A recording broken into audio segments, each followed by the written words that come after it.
Hey everyone, it's March 27th, and that means that if today is your birthday, you share it with David Bain, a convicted mass murderer from New Zealand who possibly didn't commit the crimes of which he was convicted. And that is him right up there. Born in 1972, Bain and his family moved to Papua New Guinea when he was a young boy, only returning to New Zealand after 15 years of missionary work. All was not well in the family, with his parents Robin and Margaret frequently fighting. Bain went on to graduate high school and work at a local opera house while attending university, studying classical music in hopes of becoming a professional singer. But in June of 1994, 5 members of the Bain family were shot dead in their home. The victims were Robin Bain, the 59-year-old patriarch, his wife Margaret, and their teenage children Arawa, Laniet, and Stephen. 4 days later, 22-year-old David Bain was arrested and charged with committing this horrific act.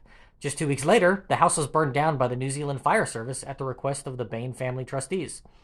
I didn't know you could ask firefighters to burn a house down for you that may contain evidence, but apparently in New Zealand you could do that in the 90s. At his trial, the prosecution alleged that Bain meticulously went throughout the house at 5 a.m. with a .22 caliber rifle with a silencer attached, first shooting his younger sister in the head while she slept, then doing the same to his mother.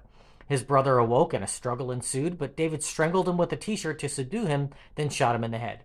The shots awoke his other sister, who began to pray for help, but the only answer was from a bullet from David's gun. He then tossed his bloodied clothes in the washing machine and typed up a fake suicide note from his father on the family computer, referencing himself and saying, "Sorry, you are the only one who deserved to stay."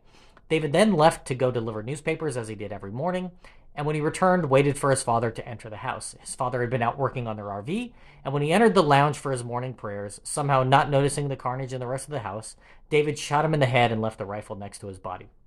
He then called the police to report the murders, claiming that he had just returned from delivering newspapers and found the horrible crime scene. Bain was convicted in 1995 and sentenced to life in prison. Former all-black rugby star Joe Karam took an interest in the case, visiting Bain in prison over 200 times.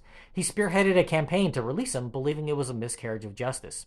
In 2009, after a lengthy appeals process, Bain was retried, this time being found not guilty on all counts, which is probably why you shouldn't burn down a house where 5 people were murdered 2 weeks after the crime, since you can't gather further evidence when that happens. Did he kill his family? Or did his father actually murder David's mother and siblings before committing suicide? We'll never know for sure, but David Bain now walks free.